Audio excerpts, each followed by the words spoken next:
அனைவருக்கும் வணக்கம். இன்றைக்கி வந்து 22/5/2024 புதன்கிழமைக்கு நிஃப்டி இண்டெக்ஸ் அண்ட் எனக்கு பேங்க் நிஃப்டியோட எக்ஸ்பைரி ரெண்டுலேயுமே வந்து சிபிஆர் இண்டிகேட்டர் யூஸ் பண்ணி எப்படி ட்ரேட் பண்ணுறது அப்படிங்கிறத பார்த்துடலாம். அதுக்கு முன்னாடி நேற்று அமெரிக்காவில் என்னாச்சு அப்படிங்கிறத பார்க்கும்போது டவ் ஜோன்ஸ் வந்து ஒரு 0.17% வந்து மேலே ஏறி இருக்கான். நான் ஆல்ரெடி சொன்னேன் மார்க்கெட் ஆல் டைம் ஹையை தொட்டுட்டு கன்சால்டேட் ஆகிட்டு இருக்கான் அப்படின்ட்டு. சேம் கன்சால்டேஷன் கண்டினியூ ஆகிட்டு இருக்கு. இவன் வந்து 0.17% ஏறி இருக்கான் டவ் ஜோன்ஸு. அதே மாதிரி S&P 500 எடுத்திங்கன்னா நல்ல ஒரு க்ரீன் கேண்டலே போட்டு 0.25% ஏறி இருக்கான். அதே மாதிரி நாஸ்டாக்கை பார்த்தீங்க அப்படின்னா அவனும் 0.21% ஏறி இருக்கான். இன்றைக்கி வந்து பார்த்திங்கன்னா ரெண்டு முக்கியமான ஈவெண்ட் இருக்குது யூஎஸில். ஒன்று வந்து பார்த்திங்கன்னா ஃபெட்டோட மினிட்ஸ் நம்ம நேற்று வீடியோவில் பார்த்துருந்தோம். ஃபெட் மினிட்ஸ் இன்றைக்கி நைட்டு ரிலீஸ் ஆகுது. ப்ளஸ் NVIDIA அப்படிங்கிற ஒரு ஹெவி வெயிட் முக்கியமான ஒரு சிப் மேக்கிங் கம்பெனியோட ஸ்டாக்கோட ரிசல்ட்டுமே இன்றைக்கி வந்து ரிலீஸ் ஆகுது.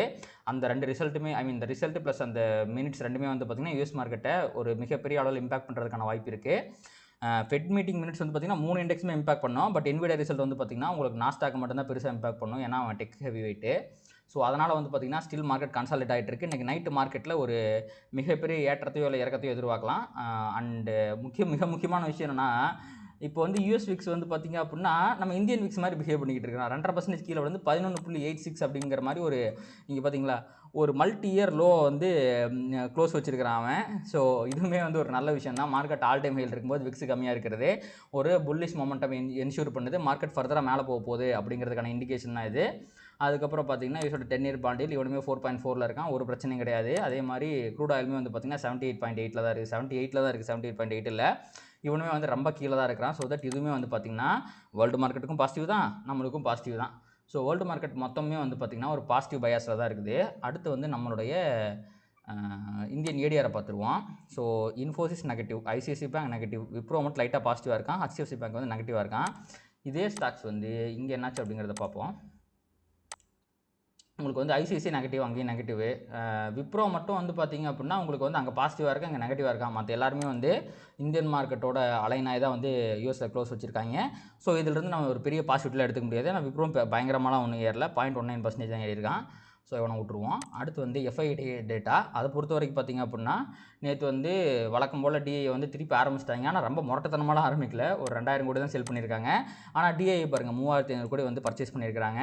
இது வந்து ஒரு நல்ல பாசிட்டிவிட்டி தான். FI வந்து எவ்வளோ முரட்டத்தனமாக செல் பண்ணாலுமே DI வந்து எத்தனை வருஷமாக சப்போர்ட் பண்ணுறாங்க தெரியுமா? எனக்கு தெரிஞ்சுங்க 2021 சப்போர்ட் பண்ணிட்டுருக்காங்க. 22, 23, 24 பல வருடங்களாக வந்து இவங்க ப்ராஃபிட் புக் பண்ணவே இல்லை. இவங்க ப்ராஃபிட் புக் பண்ண ஆரம்பித்தா என்ன ஆகும் தெரியல. மேபி அதுக்கான வாய்ப்புகள் இன்னும் 2-3 வருஷம் கழிச்சு தான் வரும்னு நினைக்கிறேன். ஏன்னா அப்போ தான் வந்து நம்மள மாதிரிலாம் அவங்க கிடையாது. அவங்க வந்து பல நாட்கள் வெயிட் பண்ணி நல்ல ப்ராஃபிட் 100%, 200% மாதிரி தான் ப்ராஃபிட் புக் பண்ணுவாங்க. ஸோ தட் நம்ம வந்து இந்த டொமஸ்டிக் இன்ஸ்டியூஷன் அதோட சப்போர்ட்டை வந்து இன்னும் பல வருடங்களுக்கு எதிர்பார்க்கலாம் அப்படிங்கிறது என்னுடைய கருத்தாக இருக்குது. அதற்கு வந்து இந்த மியூச்சுவல் ஃபண்ட் இன்வெஸ்ட்மெண்ட்டு இப்போ நிறைய பேர் SIP போகிறாங்க, நிறைய பேர் உள்ள புதுசாக ஸ்டாக் மார்க்கெட்டுக்கு வராங்க. இது எல்லாமே வந்து பார்த்திங்கன்னா அதுக்கான அறிகுறிகள் தான். அடுத்து வந்து இவனை விட்டுட்டு நம்ம வந்து இப்போ வந்து வேர்ல்டு மார்க்கெட் ஃபியூச்சரை பார்க்கும்போது டவ் ஜோன்ஸ் வந்து flat, S&P flat, Nasdaq flat, tax France எல்லாருமே ஃப்ளாட்டாக தான் இருக்காங்க. நிக்கி மட்டும் டவுனாக இருக்கான், தைவான் மட்டும் பாசிட்டிவாக இருக்கான். ஸோ ஏஷியன் மார்க்கெட் வந்து பார்த்திங்கன்னா கொஞ்சம் டவுனில் தான் போயிட்டுருக்கு. பட் மற்ற யூரோப்பியன் அண்ட் அமெரிக்கன் ஃபியூச்சர்ஸ் எல்லாமே வந்து பார்த்திங்கன்னா பாசிட்டிவாக இருக்குது. ஸோ இதை வச்சு நம்ம வந்து பெருசாக ஒரு கன்க்ளூட் பண்ண முடியாது. நம்ம கிஃப்ட் நிஃப்டி என்ன சொல்கிறான்னு பார்ப்போம். கிஃப்ட் நிஃப்டி வந்து பார்த்திங்கன்னா 614, 15 அப்படிங்கிற ரேஞ்சில் இருக்கான். நேற்று க்ளோசிங் வந்து பார்த்திங்கன்னா 605. இப்போதைக்கு பார்த்திங்கன்னா அவன் வந்து ஒரு ஃப்ளாட் ஓப்பனிங் இண்டிகேட் பண்ணுறான். ஆனால் வழக்கமாக இப்போ வந்து கிஃப்ட் நிஃப்டி சொல்கிற அளவுக்குலாம் கேப்டனா ஆகிறதே இல்லைங்க. நேற்று கூட அவன் பாசிட்டிவாக தான் சொன்னான். ஆனால் வந்து நிஃப்டி பேங்க் நிஃப்டி ரெண்டுமே வந்து பார்த்திங்கன்னா நெகட்டிவில் தான் ஓப்பன் ஆனால் அதுக்கப்புறம் மேலே வந்து அது வேறு கதை. ஆனால் இவன் சரியாக ஃபாலோ பண்ண மாட்டேங்கிறான். அதனால் கேப் டவுனை விட்டுட்டு மார்க்கெட்டில் என்ன நேற்று நடந்துச்சு, இன்றைக்கி எந்த மாதிரி வந்து பொசிஷனுக்கு போச்சு அப்படின்னா நம்ம எந்த மாதிரி ட்ரேட் எடுக்கலாம் அப்படிங்கிறத பார்த்துருவோம். ஸோ முதல்ல நம்ம வந்து நேற்று என்ன ஆச்சு அப்படிங்கிறது நிஃப்டி பேங்க் நிஃப்டி ரெண்டுலேயுமே பார்க்கலாம். அண்ட் அதுக்கு முன்னாடி ஒரு இன்ட்ரெஸ்டிங் டீட்டெயில் ஒன்று கிடச்சிருக்கு. ஒரே நிமிஷம் இருங்க, நான் இந்த இதெல்லாம் தூக்கி விட்றேன், CPR தூக்கி விட்றேன்.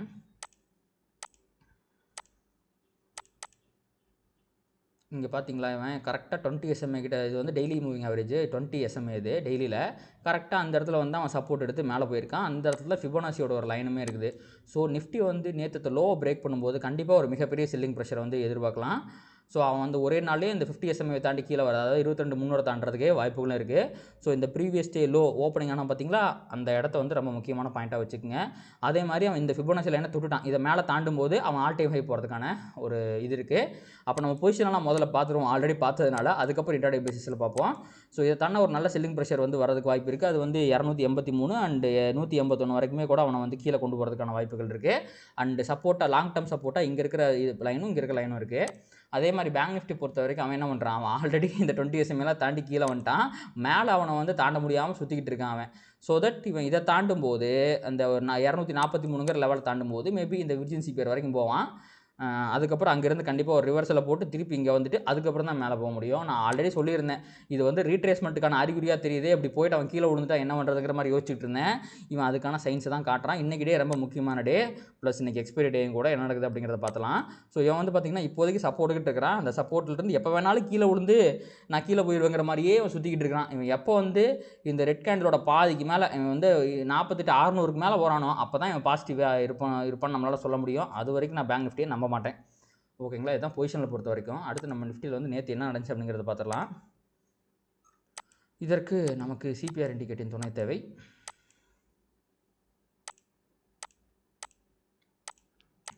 ஓகேங்களா, இப்போ என்னாச்சு அப்படின்னா நேற்று வந்து ஒரு நேரோ சிபிஆர் வந்து நிஃப்டியில் ஃபார்ம் ஆயிருந்துச்சு.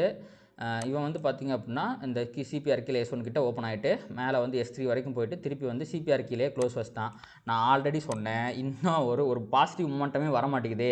இவன் வந்து R1 ப்ரீவியஸ் டே ஹைக்கு மேலே கம்ஃபர்டபுளாக க்ளோஸ் வைக்கவே இல்லைன்னு சொல்லியிருந்தேன். ஷார்ட் கவரிங் ராலி ஒன்றே ஒரு நாள் எக்ஸ்பைரி டே அன்றைக்கி அவன் மேலே வந்தவன் தான். அதுக்கப்புறம் கம்ஃபர்டபுளாக ப்ரீவியஸ் டே R1 ரெண்டையுமே தாண்டவே இல்லை, நேற்றுமே அவன் தாண்டலை. ஸோ தட் இது வந்து ஒரு பாஸ் இன் மொமெண்டம் தான். ஸோ மேபி மார்க்கெட் கன்சால்டேட் ஆக வாய்ப்பு இருக்குது, அது கீழே போகிறதுக்கு வாய்ப்பு இருக்குது, மேலே போகிறதுக்கான வாய்ப்புகள் மிகவும் குறைவு அப்படிங்கிறத வந்து இது இண்டிகேட் பண்ணுது. அடுத்து பேங்க் நிஃப்டி அவன் இன்னும் மோசமாக இருக்கிறான். அவன் வந்து பார்த்திங்கன்னா கீழேயே க்ளோஸ் வச்சுட்டான். ஓகேங்களா, இது வந்து உங்களுக்கு வந்து நேற்று ஃபார்மான சிபிஆர் நீங்கள் வந்து பெருசாக நம்பாதீங்க. ஏன்னா அந்த இங்கே ஃபார்மான சிபிஆர் வந்து பேஸ்ட் ஆன் இந்த சாட்டர்டே அன்றைக்கி நடந்த ப்ரைஸ் ஆக்ஷன் வச்சு ஃபார்ம் ஆனது. அதனால் வந்து நம்ம பெருசாக நம்ப தேவையில்லை. அதனால தான் S3 கீழே க்ளோஸ் வச்சுருக்கான். பட் நீங்கள் இந்த சிபிஆரை வந்து கருத்தில் கொண்டீங்க அப்படின்னா இவனும் சிபிஆர் பக்கத்து தான் க்ளோஸ் வச்சுருக்கான். நிஃப்டியும் வந்து பார்த்திங்க அப்படின்னா உங்களுக்கு வந்து சிபிஆருக்கு மேலே க்ளோஸ் வச்சுருக்கான். கிட்டத்தட்ட ப்ரீவியஸ் டே ஹைக்கு மேலே தான் க்ளோஸ் வச்சுருக்கான். இந்த மாதிரி தான் கணக்கு. பட் ஸ்டில் பாசிட்டிவான மார்க்கெட் கிடையாது. ஒரு கன்சால்டேஷன் மோட்லையோ இல்லை நெகட்டிவாக இருக்கிறதுக்காக தான் வாய்ப்புகள் இருக்குது. பேங்க் நிஃப்டியும் அப்படி தான். பேங்க் நிஃப்டி வந்து நான் விழுந்துடவே போகிறேன்டா அப்படிங்கிறக்கான சைனையே அவன் கொடுத்துட்டான். ஏன்னா 48,000 மார்க்கே வந்து அவன் தாண்டி கீழே தான் க்ளோஸ் வச்சுருந்தான். உங்களுக்கு ஓவரால் மார்க்கெட் வந்து பாசிட்டிவாக இருந்தாலுமே பேங்க் நிஃப்டியில் வந்து பார்த்திங்கன்னா ஒரு பெரிய நெகட்டிவ் சென்டிமெண்ட் என் கண் கூட தெரியுது. இப்போ வந்து இன்றைக்கி மார்க்கெட் எப்படி இருக்கும் அப்படிங்கிறத நம்ம வந்து சிபிஆர் இண்டிகேட்டர் யூஸ் பண்ணி பார்த்துடலாம். இப்போதைக்கு மார்க்கெட் ஃப்ளாட்டாக ஓப்பன் ஆகிறதுக்கான வாய்ப்புகள் தான் இருக்குது. ஸோ நம்ம ஃப்ளாட் ஓப்பனிங்கே வந்து கருத்தில் வச்சுக்கிட்டு நம்ம அனாலிசிஸை பார்ப்போம். ஓகேங்களா, ஸோ இன்றைக்கி வந்த சிபிஆர் நம்ம நம்பலாம். இன்றைக்கி வந்திருக்க சிபிஆர் என்னது, கிட்டத்தட்ட வந்து ஒரு வைடு சிபிஆர் மாதிரி ஃபார்ம் ஆகிருக்கு. ஸோ இன்றைக்கி வந்து ஃப்ளாட் ஓப்பனிங் அவன் சிபிஆர் பக்கத்தில் தான் ஓப்பன் ஆக போகிறான். ஓகேங்களா, அப்போ ஓப்பன் ஆகிட்டு இங்கே பாருங்கள், இந்த இடத்துல நல்ல ஒரு கன்சல்டேஷன் அப்படிங்கிறது நடந்திருக்கு. ஸோ இன்கேஸ் அவன் கீழே வந்தான்னா இந்த இடம் ஒரு நல்ல சப்போர்ட்டாக இருக்கிறதுக்கு வாய்ப்பு இருக்குது. இதே இடத்துல தான் இதுக்கு முன்னாடி நாள் கன்சல்டேஷன் நடந்திருக்கு. ஸோ அவன் இந்த ரேஞ்ச் இருக்குது பார்த்தீங்களா, இந்த 42,440 நம்ம முன்னாடியே சொன்ன மாதிரி தான் இந்த டே லோ, அதை மட்டும் அவன் கிராஸ் பண்ணி கீழே போயிட்டான்னா கண்டிப்பாக ஒரு பெரிய ஃபாலோ எதிர்பார்க்கலாம். ஸோ இன்னொரு 50 பாயிண்ட் தாங்க இருக்குது நிஃப்டிக்கு. அதை தாண்டினா கண்டிப்பாக அடுத்த ஸ்டாப் அப்படிங்கிறது இங்கே தான் 350 ரேஞ்சில் தான் இருக்கும். ஸோ அதுக்கப்புறம் பார்த்தீங்கன்னா இந்த 350 ரேஞ்சில் கண்டிப்பாக ஒரு சப்போர்ட்டுங்கிறது வந்துடும். இன்றைக்கி நாளைக்குள்ள 350 தாண்டி கீழே போகிறது கஷ்டம். ஏன்னா அந்த ஷார்ட் கவரிங் ரேலி வந்துச்சு பார்த்தீங்களா, அந்த இடத்துல இருந்து தான் புல் பேக் ஆகி மேலே போயிருக்கிறான். ஓகேங்களா, ஸோ அப்போது இந்த ப்ரீவியஸ் டே லோ அப்படிங்கிறது மிகப்பெரிய சப்போர்ட்டாக இருக்கும். So previous day low reversal அப்படிங்கிறது நிஃப்டியில் ஒரு ஹை ப்ராபபிள் ட்ரேடிங் ஆப்பர்ச்சுனிட்டியாக இருக்கும். அதே மாதிரி மேலேயுமே வந்து பார்த்திங்கன்னா previous day high R R1 reversal, இதுவுமே ஒரு ஹை ப்ராபபிள் ட்ரேட் தான்.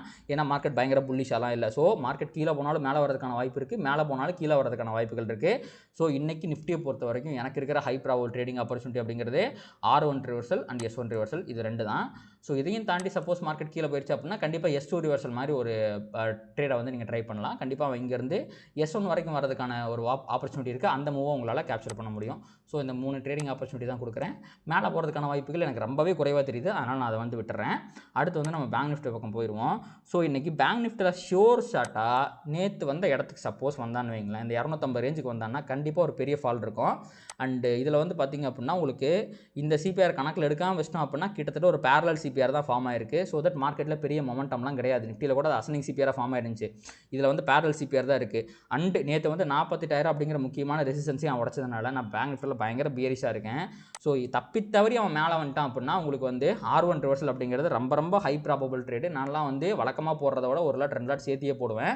பட் நான் என்ன தான் இவ்வளோ கான்ஃபிடண்ட்டாக சொன்னாலும் சப்போஸ் எனக்கு வந்து வியூ தப்பாக போகும்போது கரெக்டாக 1% லாஸை புக் பண்ணிட்டு வெளியே வந்துடும். அதுக்கு மேலே நான் ட்ரேடே பண்ண மாட்டேன். அந்த டிசிப்ளின் உங்களுக்கு இருந்துச்சு அப்படின்னா நீங்கள் எவ்வளோ அக்ரெசிவாக வேணாலும் இதில் போடலாம். ஸோ பெரிய லாஸ் நீங்கள் பண்ணவே கூடாது. ஓகேங்களா?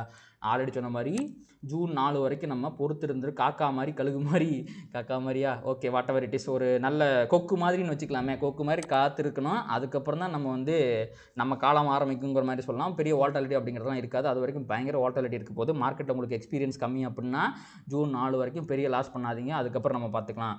ஸோ அடுத்து பார்த்தீங்கன்னா இப்போ வந்து மார்க்கெட் வந்து R1 கிட்ட போனால் R1 ரிவர்சல் வெறித்தனமான ஹை ப்ராபபிள் ட்ரேட். CPR ரிவர்சலே நான் ஹை ப்ராபபிள் ட்ரேட்னு சொல்லுவேன். ஏன்னா இந்த இடத்துல மார்க்கெட் கன்சாலிடேட் ஆயிருக்கு. அடுத்த நாள் மேலே போக ட்ரை பண்ணுறாங்க, அவனால் போக முடியல, திருப்பி கீழே இறக்கிட்டாங்க. அப்போ இதுவும் செல்லர்ஸ் கண்ட்ரோலில் இருந்த மார்க்கெட் தான், இதுவும் செல்லர்ஸ் கண்ட்ரோலில் இருந்த மார்க்கெட் தான். அப்போ செல்லர்ஸ் எல்லாம் பொசிஷன் பண்ணுறாங்க மார்க்கெட்டை கீழே இறக்குறதுக்கு. ஓகேங்களா?